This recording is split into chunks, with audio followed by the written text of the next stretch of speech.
Hey guys, welcome back to Bytes and Beats podcast. Once again, I am your host Nasal, and yes, I know it's been a long time. Checking back the logs, apparently it's been a year and change since I did my last episode. So let's just address that real quick and get that out of the way. First of all, with all due respect, I hoped to have done another episode after the December episode in 2024, but things happened to get out of control, and then more or less life happened to some extent. But I decided definitely that in the last part of the year, in December, when I realized, especially that I didn't do anything, that I wanted to revive the whole podcast. And so we're back. Nice to see y'all again. It's me getting, of course, from persons who've seen me in the street, like, yo, where the podcast, where the podcast. So 2026, we're coming back strong. We're starting off strong, surprisingly enough. I'm going to take a look at a few stuff, including CES, Armani's new album, and Jada Kingdom's upcoming album. And of course, we'll look at a few other things as well in regards to those. So let's just say welcome back, and let's get into it.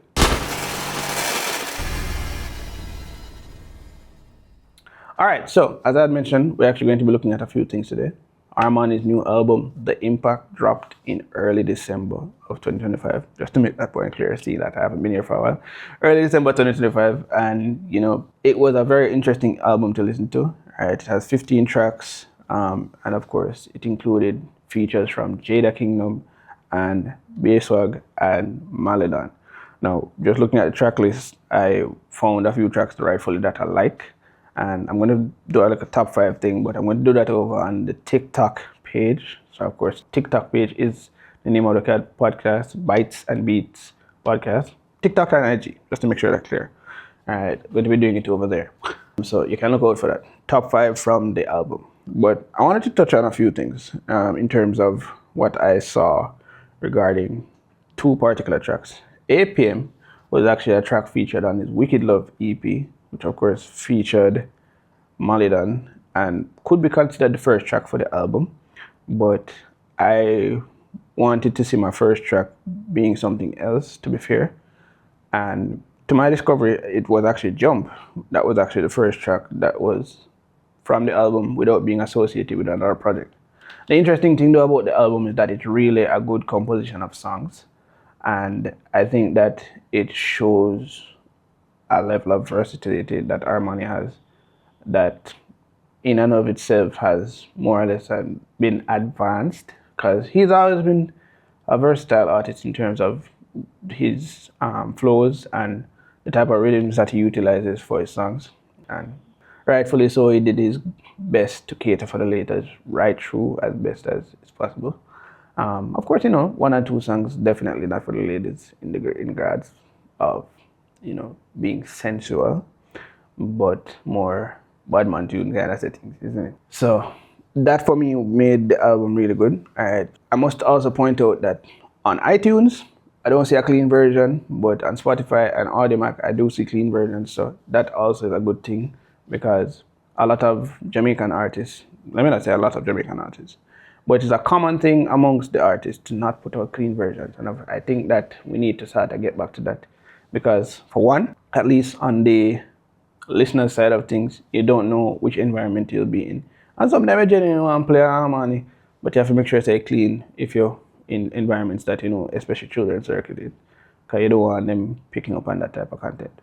But 2, I still believe, and of course it's a contributive benefit in the artist's perspective, that if you put out clean music, then you'll still have persons who are able to tune in, and that will add to your plays overall. So there's that. The next thing too is that, as I said, clean music definitely is helpful in a case where you have social events that require it. So as DJs, they need the clean music. Radio might have more radio edited versions, but certain social events, having a clean version that's still contextually safe is always a good thing as well. Now, I did mention that Jada Kingdom is featured on it. She's featured on this track, Balcony. Very, very, very interesting zag for the storyline that it's told. Right. Nothing out of the ordinary too tough, but I'm looking forward to seeing a music video, hopefully. So that should be interesting. But speaking of Jada Kingdom, as I mentioned, she's looking to drop a EP, and the EP is called Just a Girl in a Money Man's World, and she's been previewing tracks on her TikTok account.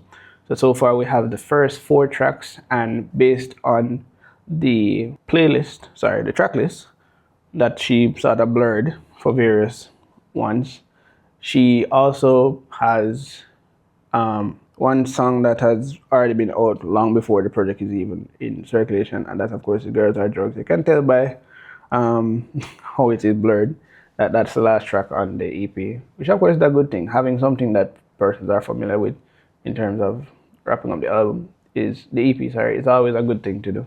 And any project, to be fair. So there's that.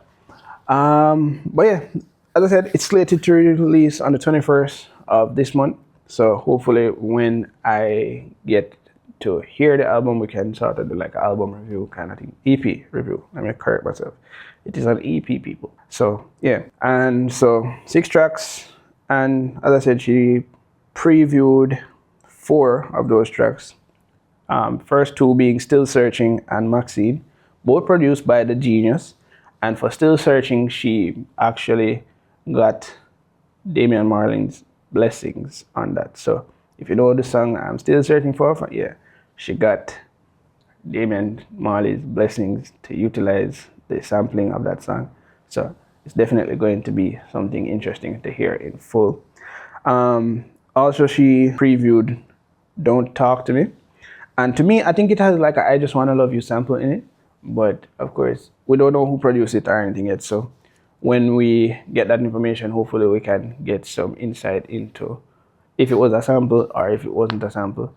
But if you know the song I Just Wanna Love You by JC featuring Pharrell, and you hear the preview, then you'll understand what I'm saying.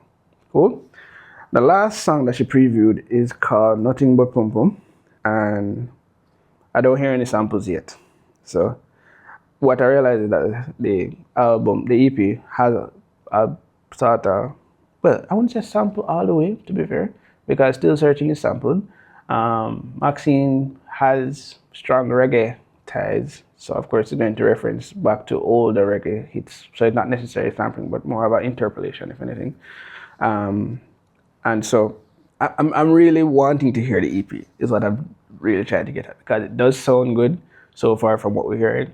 And it's just a matter now of seeing the quality of the work that she's going to be putting out. Jada Kingdom has been one of those female artists that you can expect good quality music from in terms of her sound and in terms of the producers that she's worked with. They've always crafted good instrumentations for whatever song she's doing, right? And she's always been good at performing her songs as well. So I can appreciate any body of work that she puts out, to be fair, single or otherwise. So there's that. For the 5th song, which of course we still don't hear a preview or anything, I am guessing that something is for sale. All right, based on, as I said, the track listing. If you look at the track listing on any of the videos that she's posted so far, if you are able to sort of unblur the lines, you can see that it's something for sale. I don't know exactly what, but we'll leave it up to time when we actually get a full track listing to see what it is and what it's more than likely going to be about. Cool? So that's where we're at. In the international scenes, however, we have a few albums that are releasing. Surprisingly enough, I didn't know until I was doing my research that Kanye is actually dropping an album January 30. It's entitled Bully. The thing about it is that I haven't heard a good Kanye body of work in a while, so everybody should be anticipating that. And so, we just have to look forward to that album dropping on the 30th. Then in February, and he released one of his songs last night from the album, Bruno Mars is dropping his album February 27th called The Romantic. And I also have, before I forget, A$AP Rocky dropping an album before Kanye's album, actually, on the 16th of January called Don't Be Dumb. And then Charlie Puth is also dropping an album in March 6th specifically, for Whatever's Clever. Now, here's the thing about it. You're probably wondering why I specifically chose those artists. Kanye West, of course, is known for his productions. A$AP Rocky, they haven't heard content from him in a while. I think they said 7 years. This information, of course, is coming from Variety.com. And so the reality of it is that for sure, I want to see what's going to come out of it in terms of, what do you call it now? The body of work, especially since he's been married to Rihanna. For A$AP, that is. And Kanye, I don't know if he'll be doing any work in terms of production, but it should be interesting to hear. It's Kanye, after all. Bruno Mars, I saw a TikTok video the other day that sort of gave a sort of breakdown of the fact that he has always had diamond hits on his work, in his albums, and so it's just a matter of seeing what the diamond hit going to be this time. But only time will tell, rightfully so. I like the first song that's come out. It's not really registering to me the correct name right now, so I apologize for that. But yeah, go and check it out. It's a brand new song, so it's the latest thing that is out for him right now. And then Charlie Puth is also one of those creatives that you'll always enjoy his compositions as a musician.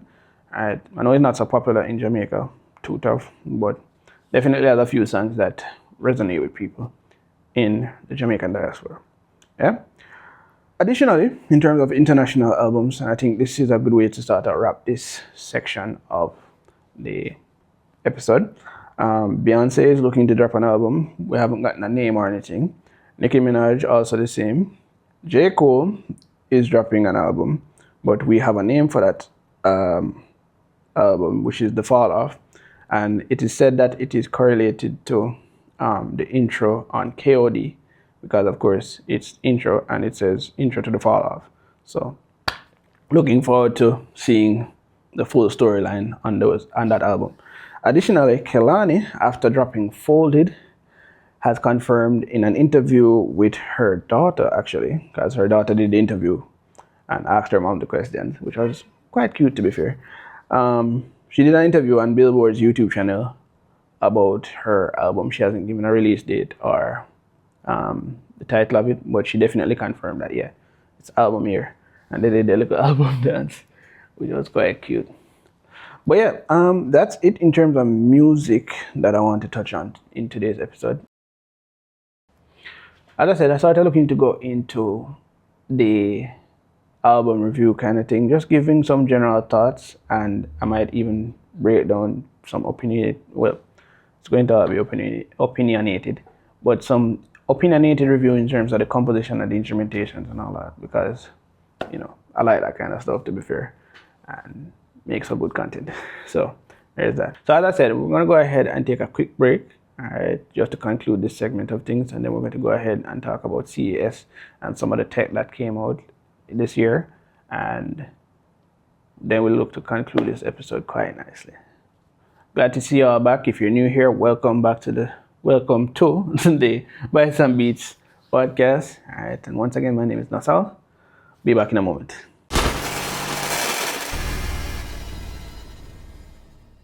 All right, welcome back. So if you're watching on YouTube, thank you very much. Just go ahead and hit the subscribe button. Also, if you're on the Spotify, Apple Podcasts platforms, go ahead and get subscribed. Make sure to add it, promote it, that kind of thing. That's how the engagement and promotion of the content will work. Appreciate it wholeheartedly. Make sure to tag me. Make sure to tag the podcast, Bytes and Beat Podcast, and my Instagram is _Nasal, Nasaal. So yeah, appreciate you wholeheartedly. Let's go ahead, however, and talk about tech, and specifically CES.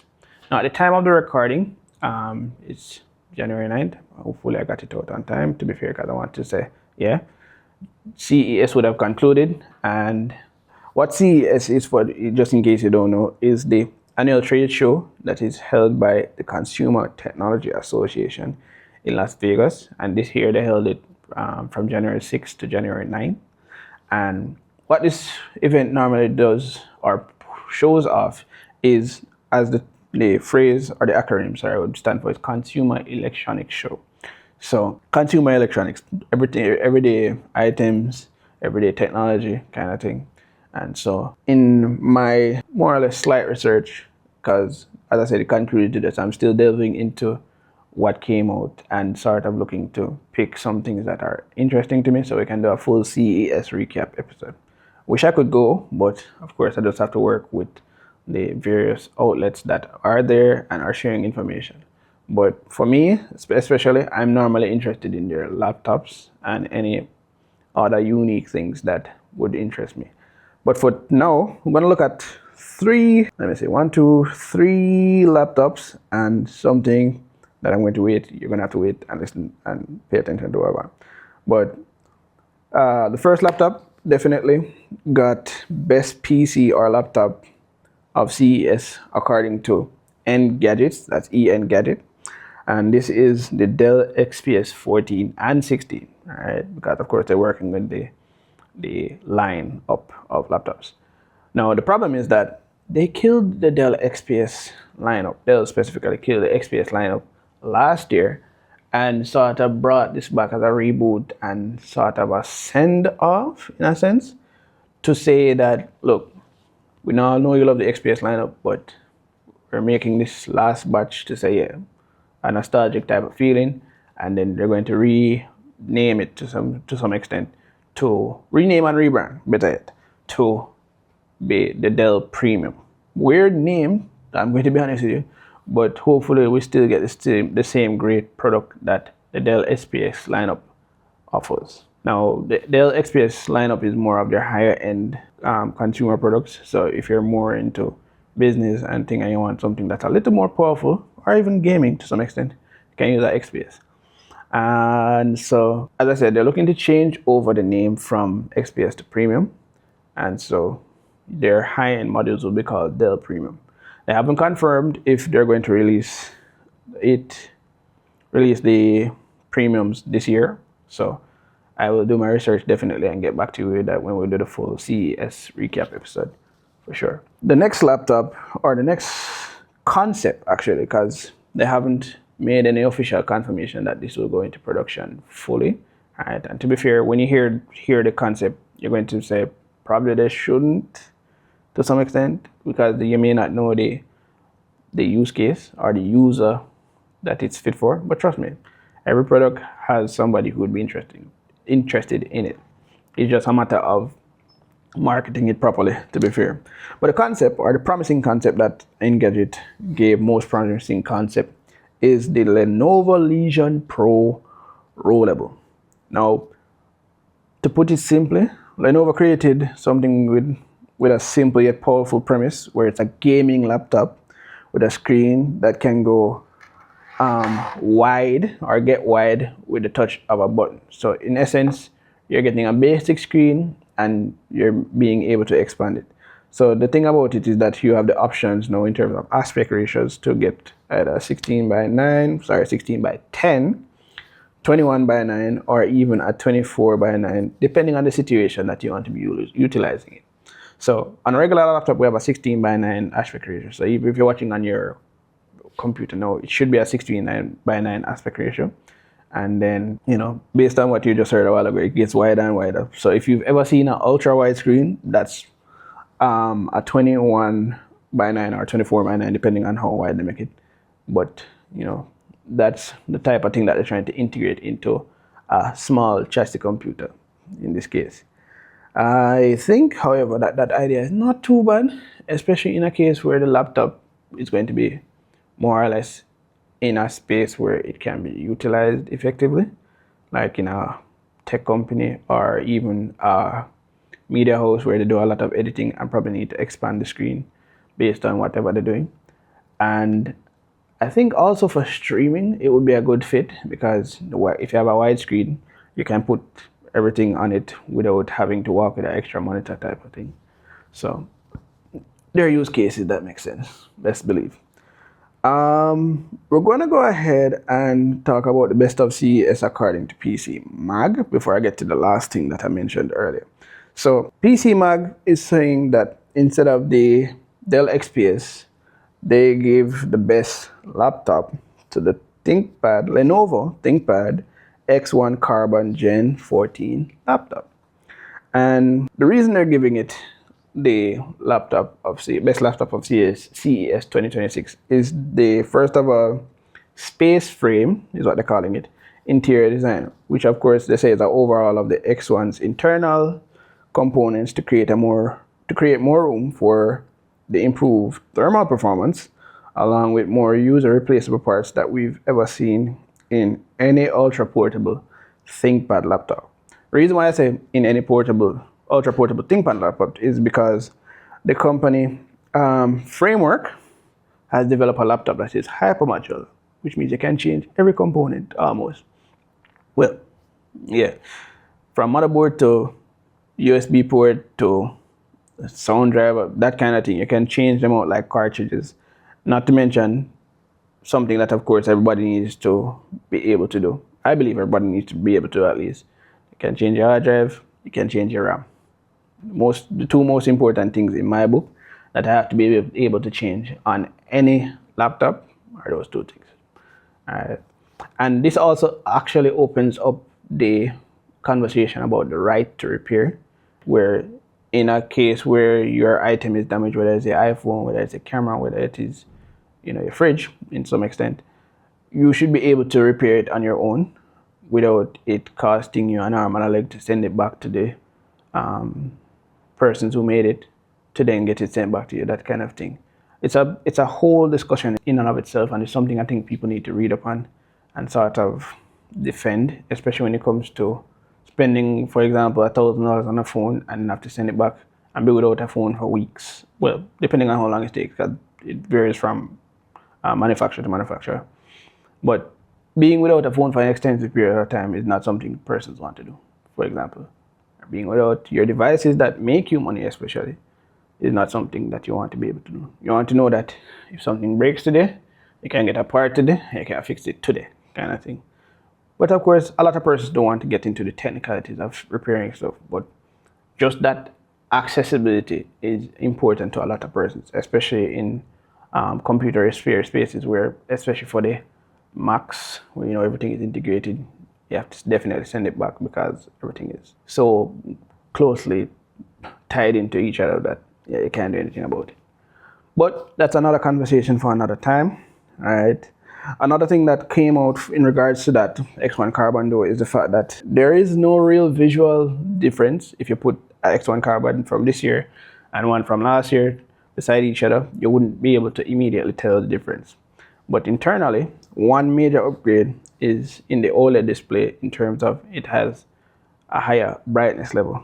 So you can use it better outdoors in sunlight. And of course, that's always a good thing when you're able to use your laptop in those type of conditions. But the reality of it as well, so sorry, I almost dropped my phone. Yeah, so the reality of it as well is that you want to be able to utilize it as flexible as possible, your computers, because if you know older computers, they go out nice or just right under the shade with sun, you probably can't see a screen, but better screen means that you can get work done almost anywhere. So that's good that they've dealt with the screen. All right, and we're looking forward to just, as I said, go into more detail, probably with this, well, definitely with this because it's on the list already, and other items that happen to appear at CES this year. Cool. So look out for that episode. I am hoping all being well to make that next episode, and definitely will put that out the next time we're supposed to have an episode, which of course is next week. All right, so definitely looking to see what else came out from CES, looking to see what's going to happen in regards to the albums. As I said, Armani's albums are already out, so go and give it a listen on Spotify, AudioMac, iTunes, wherever you listen to music and it's available. Go ahead and listen to it there. Jada Kingdom's album is coming out. Jada Kingdom's EP, forgive me, it's already coming out, going to be coming out. And so she has a pre-save option for the various platforms.